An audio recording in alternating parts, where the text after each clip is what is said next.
Good morning, my Real News Midday TV family. Thank you so much for tuning in this morning, and I'm wishing for everyone a wonderful and a productive day.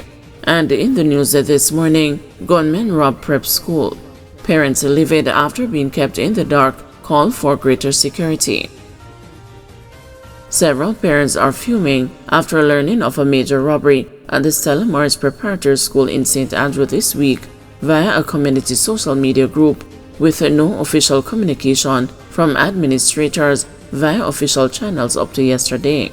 The robbery comes weeks after an October 3 Parent-Teacher Association meeting at which parents reportedly voiced their concerns about the safety at the school. The news has learned that about 12:05 p.m. on Tuesday, armed men entered the Shortwood Road-based school and robbed the staff of nearly $500,000 in cash and electronic devices. Deputy Superintendent Randy Sweeney, commander of the St. Andrew North Police Division, confirmed the incident. The bursar and the accountant Clarke were at their place of work when two men came inside, one armed with a gun. The men proceeded to rob the complainants of their properties and then made good their escape. $450,000 as well as cell phones were stolen, Sweeney told the news. While the office is in the proximity of blocks that house classrooms, Sweeney said there were no reports of anyone being harmed. An irate parent told the news that she was alerted to the incident via a community WhatsApp group and has been waiting for an official statement from the school. Two gunmen held up the Stella Maris business office today, she read from the message. Sister was held at gunpoint and told to hand over whatever money they had. Nobody was hurt. Both men left in a car. The parent said that there should be security personnel at the gate. I don't understand how the gunmen came in, but Stella is a school that loves to collect money and don't like to spend nothing. There was a big uproar at the last PTA meeting, and the persons walk out. Parents were rebelling about the same security issue, she said. The parent, who pays $150,000 per term in school fees, criticized the school's negligence in addressing security issues.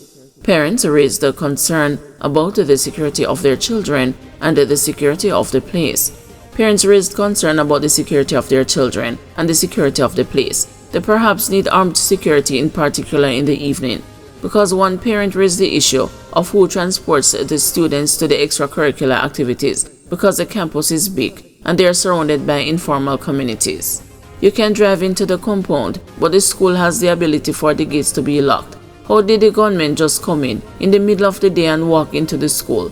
The parent said. She added that amid the security concerns, parents called for a change in the PTA executive at the October 3 meeting. In a circular from the principal's office a day after that meeting, which was seen by the news, the school community was told that there would be no change of the executive until next year and that the current PTA president would remain at the helm until the next election. Another parent said she heard of the security breach and contacted the school office yesterday. However, the administrators were not forthcoming. The sister told me that no armed robbery took place at the school, and she put emphasis on armed. I said, was there a robbery of any sort? She said, no ma'am, no ma'am.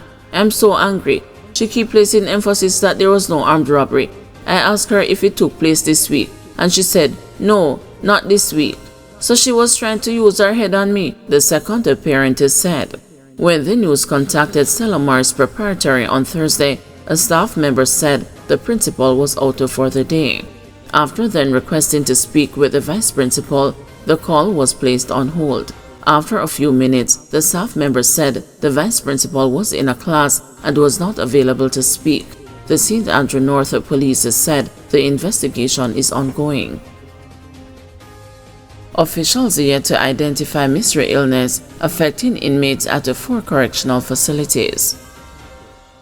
Health and the prison officials say they are working to identify and to contain the mystery illness that has been affecting inmates at the 4 adult correctional facilities across Kingston and St. Andrew. The news on Tuesday reported that prisoners at the Tower Street, St. Catherine, Tamarind Farm, and Horizon Remand Centers have been exhibiting flu-like symptoms, believed to have claimed the life of one inmate early that day. The St. Catherine Health Department on Thursday revealed that the matter was brought to its attention on Wednesday and the probe is underway. Deputy Chief Public Health Inspector Denise Douglas says a team from the department was deployed to the St. Catherine Adult Facility and the tests were conducted. Sydney Rose, counsel for the Treadways Division, said it is crucial that the Health Department swiftly identify the issue and adequately inform the public. They swabbed 6 inmates and those samples were sent to the National Public Health Lab for testing. You disclosed to this local Board of Health what is it that was disclosed or what the challenge was, that medical challenge was? I'm unable to say at this time because the results are not in as yet. It is on a bit of caution that I would have preferred for you to assist us, that more information could be fed to the public and also to cause the staff to understand if it is something contagious, because they have relatives and friends who they might mix or mingle with on the outside of that institution.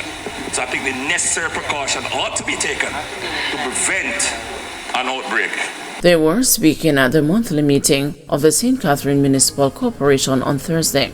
The Department of Correctional Services had told the news on Tuesday that the outbreak was primarily observed at the St. Catherine Prison. Judge chides GDF for limited assistance in Keith Clarke case. The judge who presided over the trial into the killing of accountant Keith Clarke said he found it remarkable that the Jamaica Defensive Force was unable to identify the soldiers who entered the room at the time Mr. Clarke was shot. Justice Dale Palmer made the comments before instructing jurors to enter a formal verdict of not guilty, setting the 3 previously accused soldiers free. The judge's instruction was based on a defense application on Monday, asking the court to rule that the men have no case to answer. Lance Corporals Greg Tinglin, Odell Buckley, and the Private Arnold Henry had been on trial since May. Their case had been before the court for more than a decade. In his ruling, minutes after 10 o'clock Thursday morning, Justice Palmer drew attention to the testimonies of 2 senior JDF officials. Justice Palmer said it was remarkable that 2 of the most senior officials of an organization that employs several processes to ensure accountability could not assist in determining the identity of those who entered the room or fired a weapon. Justice Palmer further complained that the ability of the JDF to assist the court continued to deteriorate as a lieutenant colonel could not recall if a signature affixed to 2 letters was his. The judge said that the evidence on identification was woefully below standard. Addressing the panel of jurors comprising 3 men and 4 women, Justice Palmer explained that the evidence as it relates to identification is below the standard for him to call upon the defense to answer. The judge explained further that bits of the evidence had fallen short of the legal standard before asking them to enter the formal verdict of not guilty. Keith Clarke's widow and daughter declined to comment after the ruling. The 64-year-old accountant was shot multiple times inside the master bedroom of his Kirkland close home on May 27, 2010 during a police military operation to apprehend then fugitive drug lord Christopher Dodos Coke. Mr. Clarke sustained 25 gunshot wounds, 16 of which were to his lower back. His other injuries included gunshot wounds to his face, chest, and forearm. Meanwhile, defense attorney Linton Gordon, who represented Private Arnold Henry, said that Justice Palmer had no other choice but to comply with the legal rules governing evidence. The ruling of the judge that there is no case to answer is grounded primarily in the issue of identification. Despite all the evidence called and the documents including forensic reports that were brought to bear, they could not reach a standard where the judge could say there's sufficient evidence that the jury should assess and determine if the men are properly identified as the ones who were in the room firing and therefore responsible with them. Or although they were not in custody, there were conditions that restricted their movement, including traveling abroad.